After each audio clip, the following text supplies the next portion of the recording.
Bonjour Madame la Ministre. Bonjour Laurence Ferrari. Bienvenue dans la matinale de CNews. Vous êtes en charge de l'achat des vaccins au gouvernement. On a besoin de vous entendre ce matin.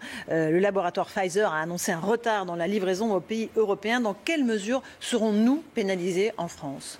Alors, nous avons beaucoup discuté avec Pfizer, notamment au niveau de la Commission européenne et des États membres, et nous avons maintenant un calendrier de livraison. Ce calendrier de livraison prévoit une baisse de livraison la semaine prochaine. De combien ?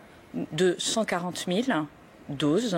Et à partir de la semaine d'après, nous aurons 520 000 livraisons chaque semaine. Quand je dis la semaine prochaine, c'est celle qui commence à partir d'aujourd'hui. D'accord, ok. Donc c'est une baisse de quoi ? De 400 000 par rapport aux 500 Non, 140 000. Une baisse de 140 000 doses. Une baisse de doses. 140 000, ok. Une baisse de 140 000 doses cette semaine donc, et à partir de la semaine prochaine, 520 000 doses par semaine, comme cela était prévu initialement. Jusqu'à quand ces 520 000 doses hebdomadaires seront livrées de Pfizer ?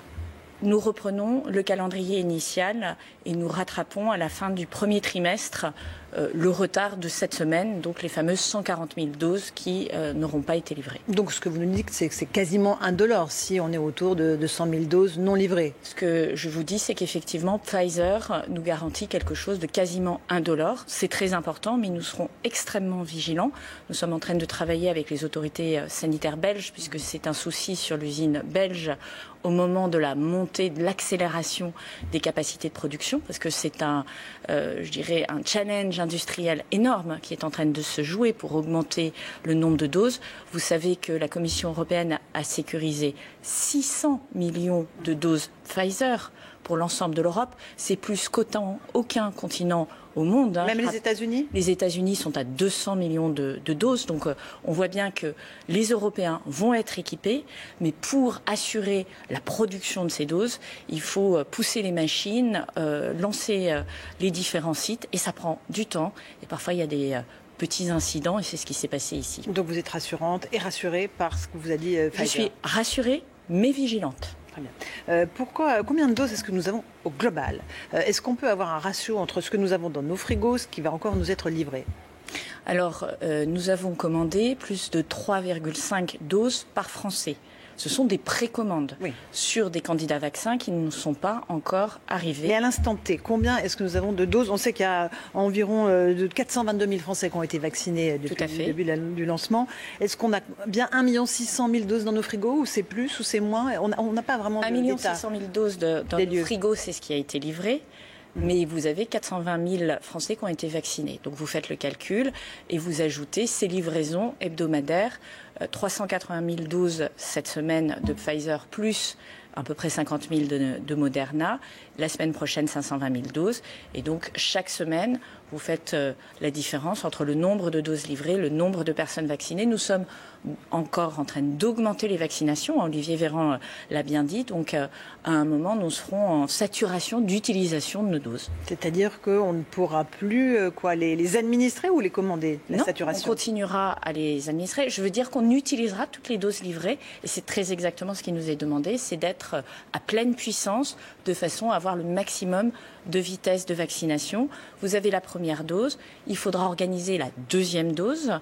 Donc nous allons augmenter l'administration de doses encore toute cette semaine, et ensuite toutes les doses qui arriveront seront administrées aux Français. Est-ce que justement nous recevons moins de doses parce que nous sommes incapables de les utiliser dans des brefs délais ?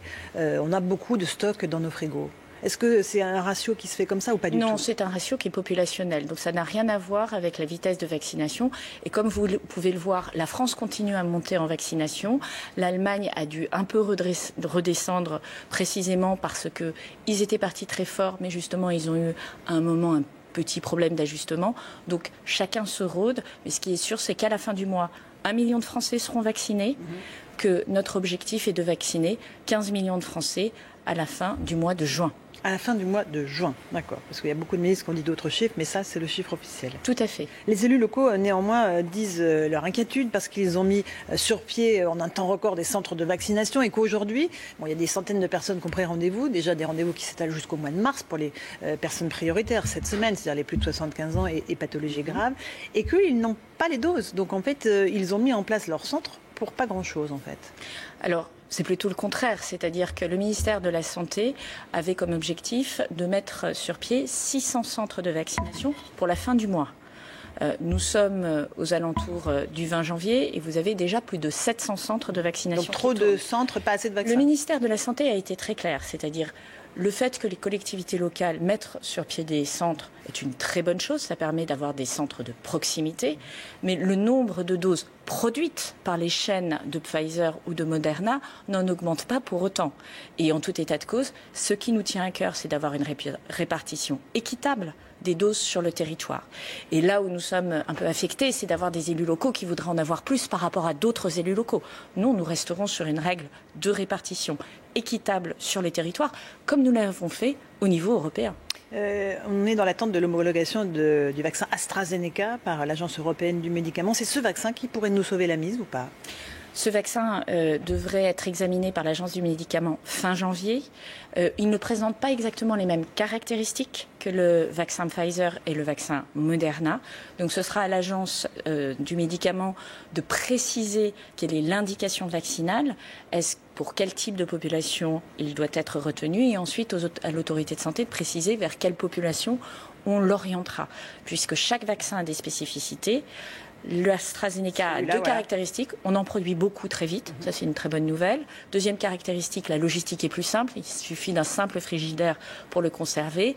En revanche, les performances du vaccin Pfizer et du vaccin Moderna ne seront pas forcément atteintes par tous les autres vaccins. Nous attendons l'opinion et les recommandations des autorités de santé. Et à qui il pourrait être destiné donc ce AstraZeneca, même s'il est un tout petit peu moins efficace que les autres? Aux personnes un peu plus jeunes? Par exemple, nous sommes en train de vacciner les plus de 50 ans qui sont en première ligne. Ça peut être une indication, mais je ne suis pas médecin. En personnel soignant, vous voulez dire? Personnel soignant, pompiers, aide à domicile. Comme vous le savez, cette première ligne-là peut aujourd'hui se faire vacciner, en plus des personnes de plus de 75 ans et de celles qui ont des pathologies particulières. Et ce vaccin AstraZeneca pourrait être précieux aussi pour toute la population de plus de 50 ans? Elle pourrait être tout à fait appliquée, mais là encore, voyons ce qui va venir. On a également on est en attente des résultats du vaccin Janssen, qui devrait être publié cette semaine. Très grande attente parce qu'ils ont fait un essai clinique sur une seule dose. Vous imaginez le soulagement collectif s'il n'y a qu'une dose à passer, mais il faut regarder les résultats. Est-ce qu'ils sont aussi élevés que ceux que nous avons avec d'autres vaccins? C'est ça que nous allons apprendre dans les prochains jours. Et donc, vous le voyez, c'est une bataille où chaque jour, on a de nouveaux éléments, des éléments de montée en puissance de notre capacité de production. Je rappelle que 3 sites vont fabriquer des vaccins en France, pour Moderna, pour Pfizer et un candidat vaccin qui est Janssen.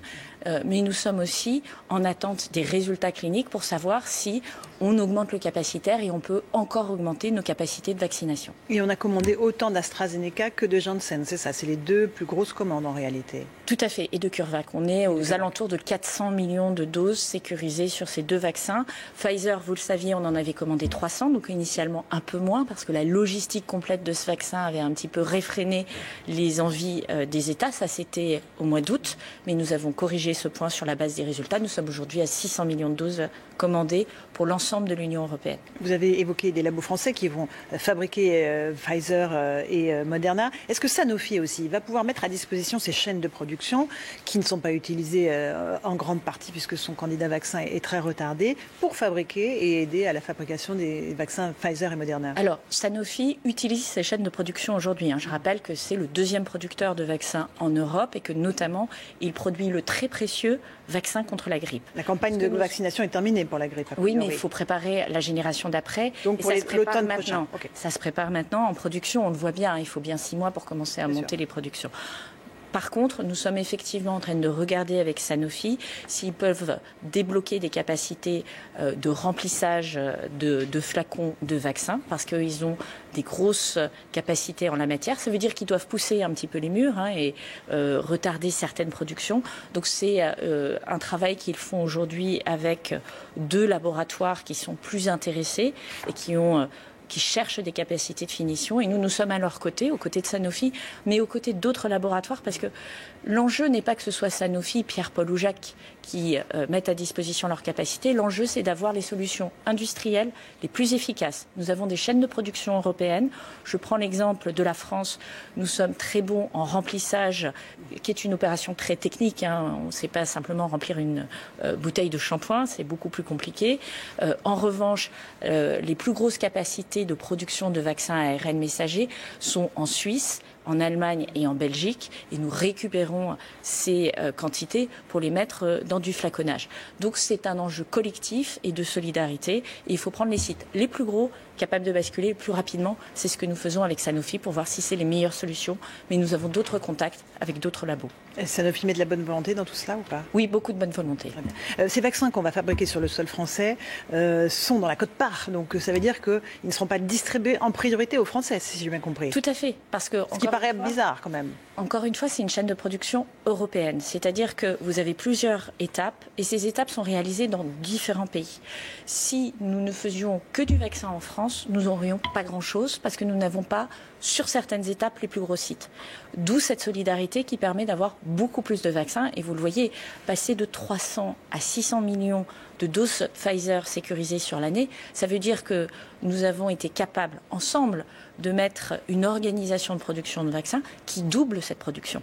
Je rappelle qu'un vaccin, c'est 5 ans de développement en recherche clinique en moyenne d'habitude, voire 10 ans, et c'est 12 à 18 mois pour caler la production industrielle.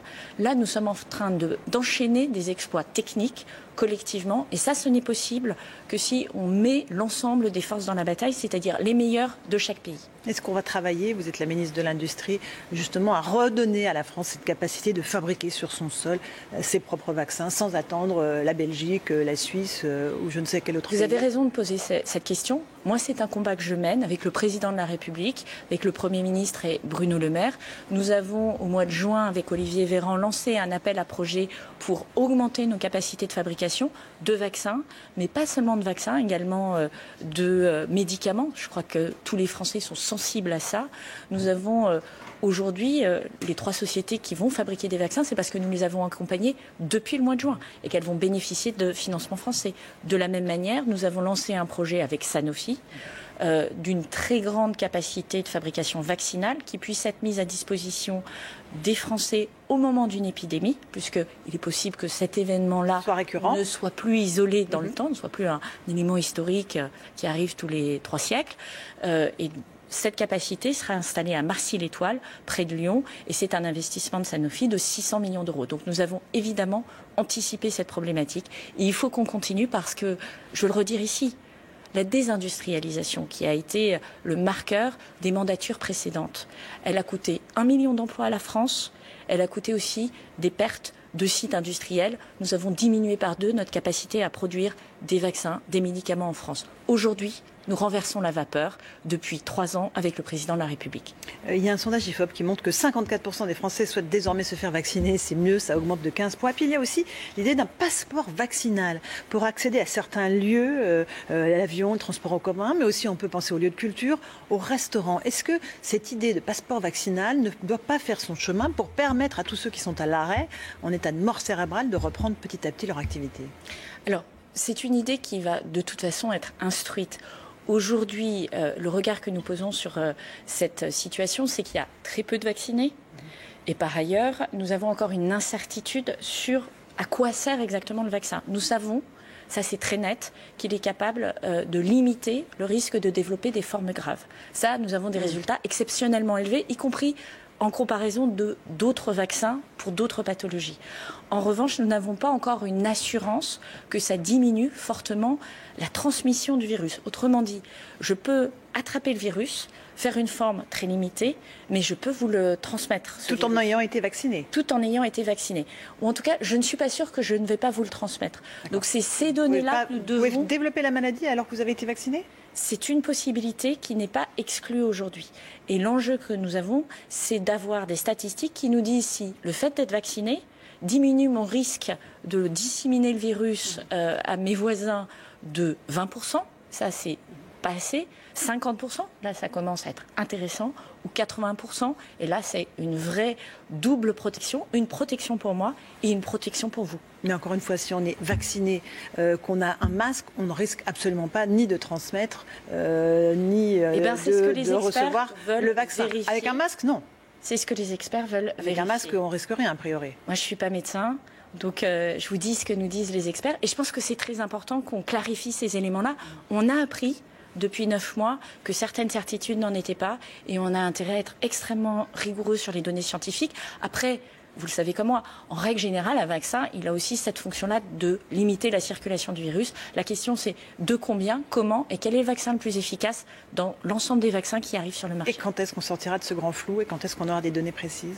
Eh bien, au fil des mois, nous aurons des données qui permettront de dire que tel vaccin est particulièrement efficace sur cet objet-là. Et vous voyez qu'on a une stratégie vaccinale qui prendra place avec les vaccins pour les personnes âgées et les plus fragiles, peut-être des vaccins en population générale qui sont peut-être plus faciles à manipuler et qui ont de meilleures performances sur la transmission. Mais là encore, je ne suis pas médecin et on travaille très serré avec les autorités et les experts pour avoir les meilleures réponses possibles. En un mot, est-ce que vous pouvez nous assurer qu'il y aura des doses de vaccins pour tout le monde dans ce pays, pour tous ceux qui souhaitent se faire vacciner à terme? Je peux vous le dire aujourd'hui. D'ici cet été. Parce qu'avec 600 millions de vaccins Pfizer, on couvre déjà très largement nos besoins. Nous avons 15% de quota populationnel, ce qui nous garantit donc 90 millions de doses. Ça permet de vacciner 45 millions de personnes. Je rappelle qu'en France, nous n'avons pas encore d'autorisation de mise sur le marché et en Europe pour les mineurs. Donc ça, c'est une question qui n'est pas encore aujourd'hui ouverte. Donc oui, nous aurons les doses. Il y aura une campagne de communication à un moment pour inciter les Français à se faire vacciner ou on attend d'avoir juste les vaccins pour le faire? Je crois qu'on n'a pas besoin de campagne de communication. La communication, elle est présente partout et on voit qu'il y a un changement dans l'attitude des Français qui, de plus en plus, maintenant que le vaccin n'est plus un objet abstrait, mais est accessible, souhaite se faire vacciner. Je pense que c'est une très bonne chose. Mais encore une fois, chacun prendra sa décision dans son fort intérieur. Merci beaucoup Agnès Pannier-Runacher d'être venue ce matin dans la matinale de CNews pour faire le point sur ces doses de vaccins. À vous Romain Desarmes pour la suite. Nous avons beaucoup discuté avec Pfizer, notamment au niveau de la Commission européenne et des États membres, et nous avons maintenant un calendrier de livraison. Ce calendrier de livraison prévoit une baisse de livraison la semaine prochaine. De combien? De 140 000 doses. Et à partir de la semaine d'après, nous aurons 520 000 livraisons chaque semaine. Quand je dis la semaine prochaine, c'est celle qui commence à partir d'aujourd'hui. D'accord. Ça n'a rien à voir avec la vitesse de vaccination. Et comme vous pouvez le voir, la France continue à monter en vaccination. L'Allemagne a dû un peu redescendre précisément parce qu'ils étaient partis très fort, mais justement, ils ont eu à un moment un petit problème d'ajustement. Donc, chacun se rôde. Mais ce qui est sûr, c'est qu'à la fin du mois, 1 million de Français seront vaccinés, que notre objectif est de vacciner 15 millions de Français à la fin du mois de juin.